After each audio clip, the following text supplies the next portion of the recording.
Olá, alunos do primeiro ano do ensino médio. Então, nós terminamos já, o nosso momento do pós-aula, há pouco. Vocês fizeram a correção das atividades, que deram um foco aí principalmente na parte do citoplasma, do citosol da célula. Lembrando que a gente também já estudou a respeito da membrana plasmática, bem detalhada. E agora, nós vamos começar a detalhar as estruturas relacionadas aí à parte das organelas citoplasmáticas. Então, a gente já teve alguns comentários breves, sobre algumas delas, pelo menos a citação de nomes. E agora a gente vai começar a dar aquele enfoque mais para a parte da função que cada uma vai estar desempenhando na célula. Lembrando que a gente vai estar dando um enfoque muito para a célula eucariote, pelo fato dela apresentar as várias organelas celulares, enquanto que a célula procarionte só tem lá o ribossomo, tá? Então, a eucarionte, pelo fato de ser mais complexa, a gente acaba aí estudando um pouco mais, ok? Se ficar alguma dúvida, vocês podem estar entrando em contato comigo, no particular, que eu vou estar atendendo aí a cada um de vocês, ok? Então, vamos lá. Nós vamos começar aqui falando hoje a respeito das organelas citoplasmáticas membranosas. Eu dividi a aula de organelas para 2 semanas, para não ficar muito maçante, não ficar muita coisa numa aula só, porque o conteúdo é um pouquinho extenso, Então, para não ficar muito comprida a aula, muito chata, então eu preferi fazer essa divisão para as 2 semanas, para poupar vocês desse estresse todo, de ficar uma coisa muito comprida, ok? Então, começando lá, a primeira organela que a gente vai ter é o chamado de retículo endoplasmático, que pode aparecer com uma sigla, que seria esse RE, tá? Que representa, então, o retículo endoplasmático. Nós vamos ter aqui no retículo que ele representa um conjunto de tubos, ou de túbulos, canais e bolsas interconectados, então uma está conectada com a outra, que vão se estender aí por todo o citoplasma da célula, como se fosse uma rede de tubulações. Desde então a membrana plasmática, lembrando que a membrana está delimitando o lado externo e interno, até a carioteca. Lembrando que a gente está dando foco aqui na célula eucarionte. Não tem carioteca célula procarionte, ok? E ela vai, no caso, aí, se fundir com ambas. A sua estruturação em termos de composição, é bastante semelhante aí à parte da membrana plasmática. E vocês vão ver que nós temos 2 tipos de retículo endoplasmático. Ele vai ser do tipo liso e ele também vai ser do tipo rugoso. E terá funções diferentes. Então, vocês têm que tomar muito cuidado com isso no vestibular, porque quando a gente estiver falando do retículo liso, a função vai ser uma. Quando a gente estiver falando do retículo rugoso, a função vai ser outra. Então, reparem aqui na imagem que nós temos a demonstração, então, desses túbulos, tá? Isso aqui é um protótipo, não é verdadeiro, mas aqui dá para ver nitidamente. Então, nós teríamos aqui o núcleo, representado em branquinho. Repare que esses túbulos eles se estendem, então, por toda a célula. E eu consigo perceber aqui na imagem, dando um complemento maior, que nós temos, então, o retículo rugoso, que tem essas bolinhas, que são os ribossomos. E nós temos o retículo liso com a ausência desses ribossomos aderidos ao tubo, tá? E isso vai estar bastante relacionado com a parte de função que a gente ainda vai estar vendo. Então, nós temos aqui... Primeiro, nós vamos falar do retículo endoplasmático rugoso ou granuloso, que também pode aparecer a sigla aqui REG, retículo endoplasmático granuloso, tá? Se não aparecer o nome escrito, aparecer só a sigla, vocês já sabem aí o que ela estará representando. Então, nós vamos ter aqui o que torna esse retículo granuloso. Tem perguntas de vestibular relacionadas a isso. É a presença dos ribossomos. Lembra que o ribossomo também está presente na célula procarionte e que ele tem a função aí de realizar a síntese proteica, certo? Então, aqui, como ele tem ribossomos, nós acabamos de falar a função, até coloquei aqui em negrito. Então, ele está relacionado aí com a síntese de proteínas, que são proteínas que vão ser essenciais para o funcionamento da célula, para o metabolismo celular. Lembrando que essas proteínas não são as mesmas proteínas da via alimentar, tá? Ambas são essenciais, mas são proteínas diferentes. Então, nós temos aqui, né, uma imagem de microscopia, onde a gente consegue perceber esses túbulos cheios desses pontinhos pretos que representam os ribossomos. Então, isso aqui é uma imagem verdadeira de microscopia, certo? E aqui nós temos um esquema, então. Então, existe a presença desses túbulos, que aqui está nessa coloração meio alaranjada.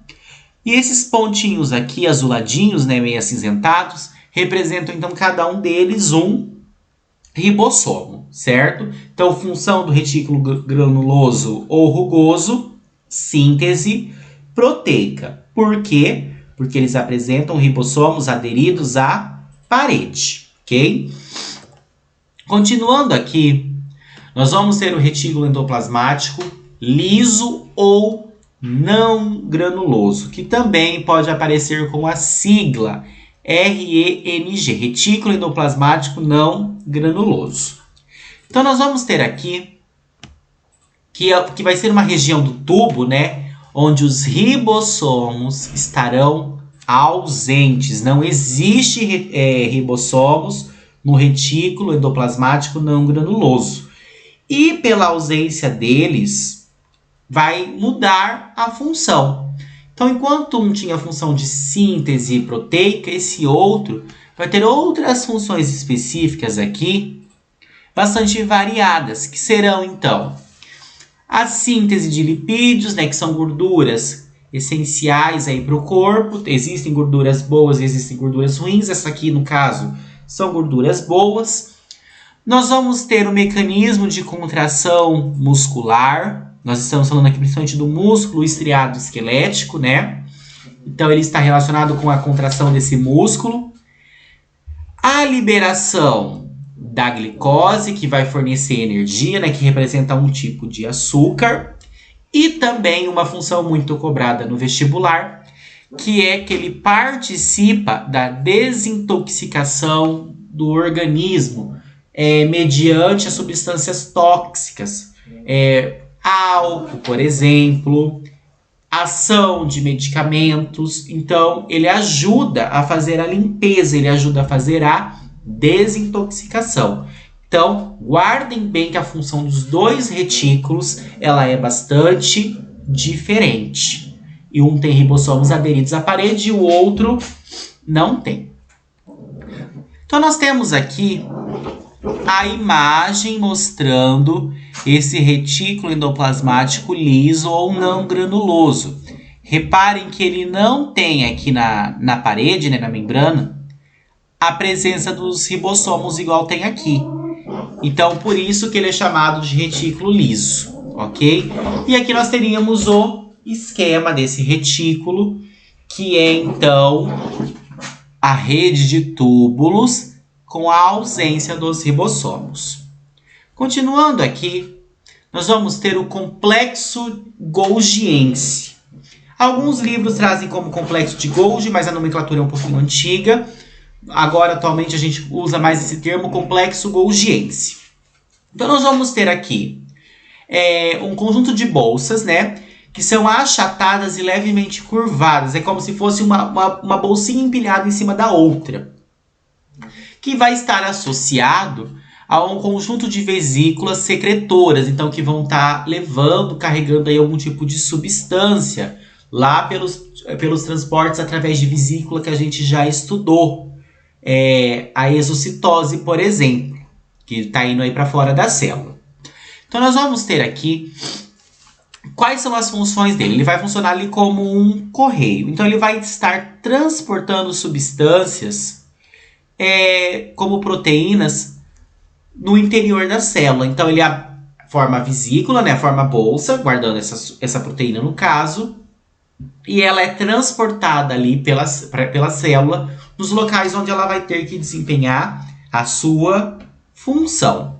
E ele também faz a síntese de alguns tipos de polissacarídeos, tá? Que são bastante complexos, porque a cadeia é bastante grande. Aqui nós estamos falando de um sacarídeo com várias cadeias, por isso que essa palavra poli, ok? Outras funções do complexo Golgiense aqui, ó. Então ele vai participar de processos de transporte, né, associado à membrana plasmática, que a gente já estudou, né, que os transporte através de vesículas. Vai formar os granulos de secreção ou lisossomos. Esses lisossomos vão ser uma outra organela extremamente importante porque está relacionada à digestão celular, a gente vai comentar dela ainda. E ele vai retornar ao retículo endoplasmático, como eu falei para vocês, pode aparecer a sigla, e participar de processos de síntese. Então ele ajuda ali na síntese e além de formar a vesícula e distribuir essas proteínas pela célula. Então uma organela aí bastante importante. Então nós temos aqui a demonstração de todas essas bolsas, né, de todas essas cisterninhas aqui, ó. Reparem que são bolsinhas uma empilhada em cima da outra, tá? São várias camadas aqui, ok? E nós temos a formação das vesículas aqui em vermelho em volta.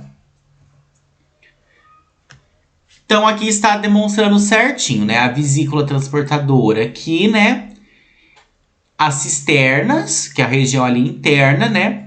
E a formação dessas vesículas secretoras carregando algum tipo de substância, no caso aqui é uma proteína, e ela está sendo levada para fora da célula. Então a vesícula vem, ela se funde com a membrana plasmática, e na hora que ela faz essa fusão, ela libera a proteína que está sendo secretada, ok?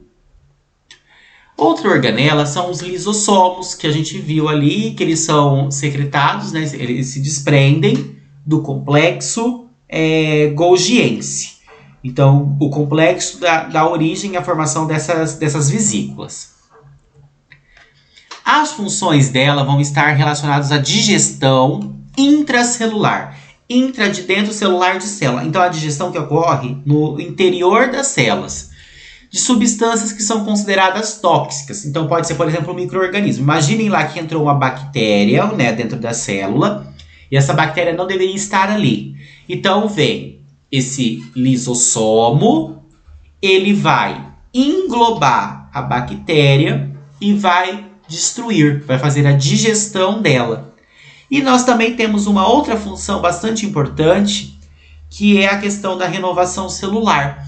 Então imaginem que dentro da célula tem uma organela, que ela está velha e que a função dela não está mais sendo desempenhada de forma correta. O que vai acontecer? O lisossomo vai englobar essa célula, né, essa organela, desculpe, e depois desse englobamento, essa organela ela vai ser destruída e vai ocorrer uma reposição, que é essa renovação. Então, a organela ela acaba sendo reposta por uma nova. E também existe um processo de apoptose, que a célula vai digerir os seus próprios componentes, vai ocorrer uma morte celular programada, que é quando a célula ela vai se autodestruir por algum motivo. Também está relacionado aí com esses lisossomos e com a substância química aí que tem dentro deles, ok? Então nós temos aqui a demonstração deles, né? São bolsinhas, são vesículas. Então essas vesículas elas vão apresentar a membrana, né? E dentro dela tem essas enzimas hidrolíticas que participam da quebra, da destruição ou da digestão dessas substâncias tóxicas ou dessas organelas e estruturas velhas que precisam ser renovadas. Outra organela que nós temos são os peroxossomos. Então eles possuem um aspecto bastante semelhante ao lisossomo, né? A bolsinha, a membrana ali bonitinha. E vão estar presentes em todas as células eucariontes. Os lisossomos geralmente eles não estão presentes na célula vegetal, tá? Eu esqueci de falar. E o que eles vão fazer? Eles vão neutralizar substâncias que são consideradas tóxicas através da decomposição das moléculas orgânicas. Então eles fazem uma oxidação de aminoácidos e também de ácidos graxos em outros compostos orgânicos que não são tóxicos para a célula. Então, eles fazem uma reação química ali. Então, uma função um pouquinho diferente do lisossomo. Então, ele vai entrar essa substância tóxica, ela vai ser decomposta em molécula orgânica que a célula vai poder utilizar de alguma forma. Como aí os aminoácidos e os ácidos graxos, tá? Então, nós temos aqui a estrutura, né, do peroxissomo. Como eu falei, ele é bastante similar a um lisossomo. Tem a membrana, né, envolta aqui. E dentro tem as enzimas e as catalases, então, que são responsáveis por fazer essa decomposição aí dessas substâncias tóxicas, ok? Lembrando que vai formar compostos orgânicos. Aqui mais uma imagem de microscopia, né, mostrando certinho esses peroxossomos, aqui em preto. E aqui também demonstrando o peroxossomo, e perto dele aqui nós temos o complexo golgiense, certo? Outra estrutura que nós temos bastante importante vai ser os vacúolos. São vesículas que ocupam um grande espaço, e isso guardem bastante porque é muito cobrado em vestibular, principalmente nas células vegetais. Tanto a célula animal como a célula vegetal vai apresentar vacúolos, só que tem diferença. A célula animal, quando esse vacúolo estiver presente, eles vão ser extremamente pequenininhos, e geralmente eles ficam em quantidades aí grandes, não é só um. Na célula vegetal não, nós temos um grande vacúolo que ocupa aí mais de 70% do tamanho da célula. É um vacúolo muito nítido, porque ele acumula muito líquido, acumula muita água dentro, no caso da célula vegetal, certo? Então ele participa do equilíbrio osmótico, né, relacionado com a parte de água, a digestão intracelular, porque tem algumas enzimas ali, e também o armazenamento de substâncias. E daí a gente consegue entender o motivo dele estar mais presente, maior daí na célula vegetal. Lembre que as plantas elas não andam, elas não se locomovem, né? Então elas precisam ter uma reserva de água maior do que um animal que consegue se locomover e consegue tomar água quando ele sentir necessidade. A planta precisa dessa reserva, porque senão ela iria ter uma falta de água muito rápida. E essa falta de água poderia acabar levando ela aí à morte. Então ela vai utilizando essa reserva que está dentro desses vacúolos, né? Até que essa reserva de água acabe, certo? Então nós temos isso aqui, é uma célula vegetal, né? Nós conseguimos ver a parede celular. Reparem então que na célula vegetal esse vacúolo ele está ocupando uma grande dimensão dentro da célula. Ele é bastante nítido, ele é bastante grande. Aqui também, né, demonstrando esse vacúolo bastante grande aí dentro da célula vegetal. Mais uma imagem, só para vocês conseguirem perceber que praticamente todas as células vegetais ele vai estar num tamanho bastante considerável. Eu espero que vocês tenham entendido, né, as organelas que a gente estudou hoje. Nós não vimos todas ainda, como eu falei para vocês, a gente vai dividir a aula para não ficar muito pesado, né, para não ficar muito maçante. Caso ainda fique alguma dúvida, vocês podem estar entrando em contato comigo no meu particular, que eu estarei aí atendendo a cada um de vocês. Do mais, tenham uma excelente semana, né? Bons estudos e até logo. Tchau, tchau.